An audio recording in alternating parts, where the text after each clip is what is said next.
Welcome students, कक्षा 4 और 5 की गणित कार्य पुस्तिका में कार्यपत्रक नंबर 31 को हल करने वाले हैं। यहाँ सीखेंगे मूर्त वस्तुओं चित्रों के आधे भाग की समझ विकसित कर पाना।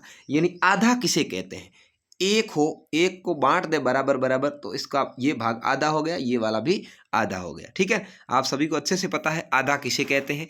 फिर भी अच्छे से इसको समझेंगे। देखिए, आधा एक चौकोर कागज को मोड़कर दो बराबर हिस्सों में बांटिए। यानी ये 4 कोने वाला एक कागज है, इसको यहाँ से बांट दीजिए, आप बराबर बराबर मोड़ दीजिए, तो इसका ये आधा भाग एक हिस्से में रंग भर देंगे। जिस तरह से यहाँ मैंने भर रखा है, तो इसका ये आधा भाग हो जाएगा। बताओ, कागज में रंगीन हिस्सा का भाग कितना है? 1।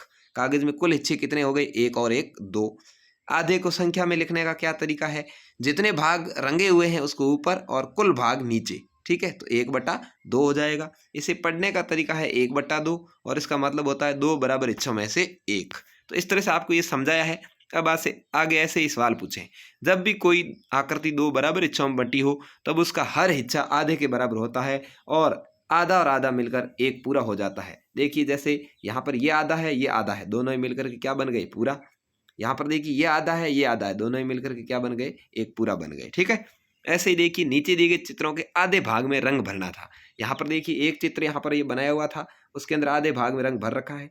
यहाँ पर दूसरे के अंदर आप इस तरह से लाइन खींच करके रंग भर सकते हैं।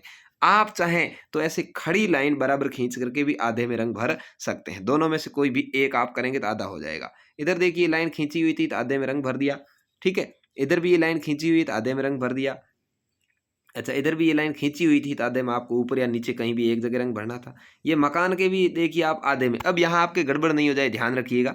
मकान के अंदर इस तरह से लाइनें बनी हुई, लेकिन आधे वाली लाइन ये है। भले ही इधर की तरफ रंग भरो, भले ही इधर की तरफ भरो, क्योंकि दोनों तरफ समान स्थितियां होनी जरूरी है। त्रिभुज के अंदर इस तरह से लाइन है तो एक तरफ रंग भर देंगे, यहाँ पर आयत में भी एक तरफ रंग भर देंगे, और यहाँ चतुर्भुज के अंदर भी एक तरफ रंग भर देंगे। तो इस तरह से आपको यहाँ आधे की समझ विकसित हो गई होगी। यानी आधा होता है वो एक को 2 भागों में बांटना आधा कहलाता है। ठीक है, जैसे यदि आपको पूछ रहे कोई कि भाई 4 का आधा कितना है, तो 4 के अपन क्या कर देंगे? 2 हिस्से कर देंगे, यानी 4 में 2 का भाग दे देंगे, तो 4 का आधा 2 हो जाएगा। ठीक है, तो उम्मीद है आपको आधा अच्छे से समझ में आया होगा।